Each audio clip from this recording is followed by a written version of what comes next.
शोपियां में, जम्मू कश्मीर के शोपियां में बीजेपी कैंडिडेट के आगे चलने की खबर आ रही है। तो हो सकता है कश्मीर रीजन में पहली बार बीजेपी का खाता खुल जाए और वहां पर बीजेपी के जावेद अहमद कादरी अब आगे हो गए शोपियां में। शोपियां जहां आपने कई बार जो खबरें सुनी वो आतंकवाद से जुड़ी हुई सुनी, इसको आतंकवाद में से प्रभावित बड़े इलाकों में माना गया और वहां पर अब बीजेपी का कैंडिडेट आगे। रविंद्र रैना पीछे चल रहे हैं। ये बताइए अवनीश जी, ये रविंद्र रैना पीछे चल रहे हैं जो कि बीजेपी का एक तरह से फेस है और उनका जम्मू रीजन में पीछे चलना नहीं, सिर्फ रविंद्र रैना नहीं, जम्मू में जिस तरीके से खबरें आ रही थी उसके हिसाब से बीजेपी को निराशा हो सकती है और होनी भी चाहिए। जिस तरीके से जब टिकट वितरण हुआ था उस समय जो जम्मू में जो हालत हुई थी वो सब चैनल के माध्यम से जनता ने देखी। एक छोटी सी गलती जो है वो पूरे चुनाव के परिदृश्य को कैसे बदल देती है, ये जम्मू कश्मीर के इलेक्शन से बड़े साफ से देखा जा सकता है। आपको मालूम है कि जब टिकट वितरण हुआ था तो रविंद्र रैना के साथ भी धक्का मुक्की हुई थी, वहाँ पर खुद रविंद्र रैना के साथ हुई थी और वहाँ पर जो किस लंबे समय से जो बीजेपी के लिए काम कर रहे थे, जिन्होंने संघर्ष किया सड़क पर, अगर उनको नहीं मिलती तो एक सिर्फ वो उसके विद्रोह से नहीं, जनता के मन में आता है कि एक गलत आदमी को हम नहीं देंगे वोट। तो ये एक बहुत बड़ा सबक है, एक बात। दूसरी बात सुशांत जी, एक बात बड़ी आपको समझनी चाहिए। आपने अभी कहा था कि गारंटियां थी कांग्रेस की, लेकिन गारंटियों के बाद साथ में लगा हुआ राज्य है हिमाचल। वहाँ की गारंटी का क्या हुआ? कर्नाटक में पिछले एक साल में 1200 किसानों ने आत्महत्या की है। और किसानों की बात अगर वो पार्टी करे तो पहले जवाब इस बात का देना कि जहाँ कर्नाटक में आपकी सरकार है, एक साल में 1200 किसानों ने आत्महत्या क्यों की? आते ही हिमाचल में वैट क्यों बढ़ा दिया गया पेट्रोलियम प्रोडक्ट्स पर? इस बात का लगता है कि बीजेपी बहुत ज्यादा इसको मुद्दा नहीं बना पाती, अभी भी मैं कह रहा हूं। लेकिन एक बार ये आंकड़े दर्शकों के लिए रख देते हैं। जम्मू कश्मीर में अगर हम रीजन वाइज देखें तो रीजन वाइज ये दिखता है कि बीजेपी जम्मू रीजन में अच्छा परफॉर्म कर रही है। 27 सीटों पर बीजेपी जम्मू रीजन में आगे है, नेशनल कॉन्फ्रेंस गठबंधन 11 पर, अन्य 5। लेकिन कश्मीर रीजन में नेशनल कॉन्फ्रेंस गठबंधन ने सुपड़ा साफ किया है। 36 सीटों पर नेशनल कॉन्फ्रेंस गठबंधन आगे है, 1 पर बीजेपी आगे है, 4 पर पीडीपी आगे है और अन्य जो है वहां पर 6 सीटों पर आगे दिख रहे हैं। अवधेश जी, एक प्रश्न तो ये उठेगा कि जो अब्दुल्ला परिवार अपनी सीट भी लोकसभा में नहीं बचा पा रहा, वो अचानक विधानसभा में अगर ये रिकवरी कर रहा है, स्पेशली कश्मीर रीजन में, तो ये क्या कहता है? और अगर कश्मीर में इतना काम बीजेपी ने किया फिर भी कश्मीर में रीजन में वोट नहीं पड़ रहा है, तो ये क्या कहता है? नहीं तो कश्मीर में तो 18 सीट पर भाजपा लड़ ही रही थी। पहली बात, आखिर कश्मीर के लोगों को राजनीति में पॉलिटिकल पार्टी के रूप में विकल्प कहाँ मिला था? आम आदमी भी जो वहां से पढ़े लिखे थे, एक्टिविस्ट थे, वो सब कह रहे थे कि बीजेपी ने विकास के काम किए, लेकिन वोट उसको नहीं मिलेगा क्योंकि उसका पॉलिटिकल बेस नहीं है।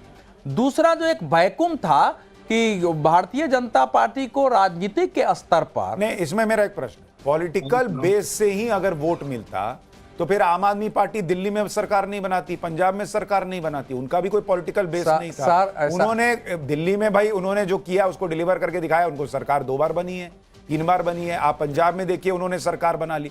तो बीजेपी को मुसलमान वोट नहीं देगा, क्या ये फैक्टर है? ये तो बिल्कुल फैक्टर है। मुसलमान तो कलेजा काट नहीं, जम्मू में भी जो आरक्षित सीट का आरक्षण दिया हुआ है ना, वो सीट पर बीजेपी आगे नहीं है।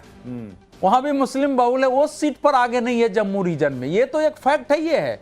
लेकिन बीजेपी ने जो वहां पॉलिटिकल, मैं बार बार कह रहा हूं, वहां से जो रिपोर्टें थी पहले भी कि कुछ नए नौजवान नवचुतियां जो पॉलिटिक्स में आगे आना चाहती थी, उत्साह से बाहर आई भी, परिवारों के विरुद्ध अभियान भी चलाया, उनको सशक्त करने की आवश्यकता थी, जो नहीं हुआ है।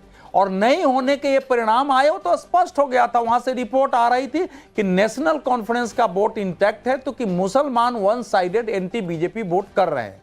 तो एंटी बीजेपी वोट जहां करेंगे तो एनसी है, चूंकि पीडीपी खत्म है। पीडीपी ये तस्वीरें देखिए, उमर अब्दुल्ला के घर के बाहर थोड़ा नृत्य संगीत चल रहा है, वहां लोग खुश हैं। और उमर अब्दुल्ला के लिए भी बड़ी बात है क्योंकि उन्होंने ये अपनी पगड़ी रख दी थी लोगों के सामने कि भैया मैं अब पगड़ी रख रहा हूं, मुझे जिताना। और 2 सीटों पर वो चुनाव लड़े। नवभारत पर 100% प्योर रुझान आपको दिखा रहे हैं। हरियाणा में बीजेपी 50 सीटों पर अभी भी आगे बनी हुई है और जम्मू कश्मीर में नेशनल कॉन्फ्रेंस गठबंधन 48 सीटों पर आगे है। यही अगर फाइनल आंकड़ा रहता है तो जम्मू कश्मीर में नेशनल कॉन्फ्रेंस गठबंधन सरकार बना लेगी। इस वक्त अनिल विज गाना गा रहे हैं, सुनिए जरा वो भी। चला गया जिंदगी का साथ निभाता चला गया।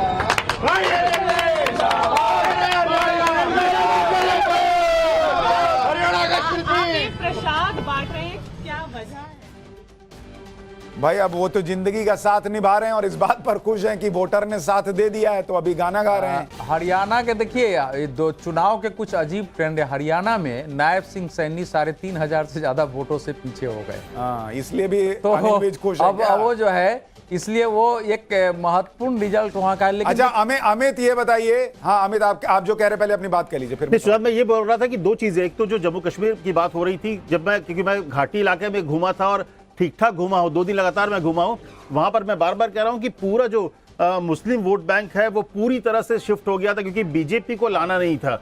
बीजेपी के लिए सिर्फ फायदे ये थे कि लगभग हर कॉन्स्टिट्यूंसी में पहली बार बीजेपी को लोग जानने लगे थे, भले ही उनके खिलाफ वो मुखालफत कर रहे हो, लेकिन बीजेपी के कैंडिडेट की एक पहचान, बीजेपी के झंडा पहुंचा, और इसीलिए सिर्फ 2014 में समझौता हुआ था। तो वहां पर एक तय था कि पीडीपी का सुपड़ा साफ है, पीडीपी खत्म है, और इसलिए महबूबा की बेटी भी चुनाव हारती दिख रही है।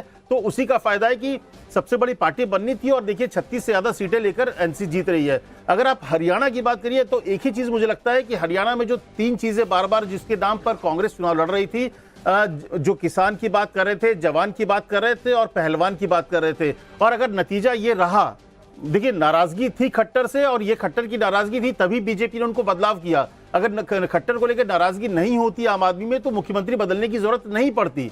उनको नाराजगी थी, लेकिन पिछले 6 महीने में मुझे लगता है कुछ बड़े फैसले किए गए हैं। इनका मैनिफेस्टो जो है, अगर ये नतीजा यही रहता है, इंटैक्ट रहता है, नतीजे इसी में बदलते हैं रुझान में, तो बहुत बड़ा कंट्रीब्यूशन जो होगा, जो कुछ कैबिनेट के बड़े फैसले हुए हैं, और जो अग्निवीर को ही, जैसे देखिए निश्चित तौर पर जवान में जो नाराजगी थी, युवाओं में नाराजगी थी, उसको दूर करने के लिए हरियाणवी अग्निवीरों को परमानेंट नौकरी का फैसला किया गया। तो इस तरह के जो फैसले थे, इसका मतलब है कि उनको ज्यादा भरोसा कांग्रेस के, चाहे हिमाचल हो, कर्नाटक हो, उनको वो सिर्फ लोक लुभावन मानेंगे। इसलिए और लीजिए बड़ी खबर, मुख्यमंत्री नायब सैनी 3000 वोट से आगे।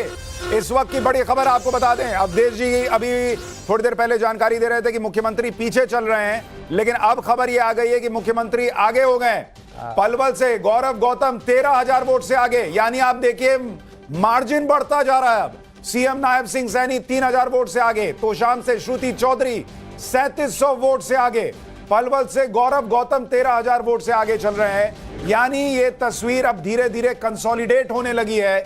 जैसे जैसे मार्जिन बढ़ता जाएगा वैसे वैसे यही रुझान नतीजों में तब्दील होते जाएंगे। अमित बता रहे, देखिए भूपेंद्र सिंह हुड्डा ने तो बुद्धिमता से चुनाव लड़ा। उसने ये जवान किसान का उस रूप में ना, जो जैसे आ रहा हूं अनुजा जी, अग्निवीर का उस रूप में वो नई भाषण में बोलते थे।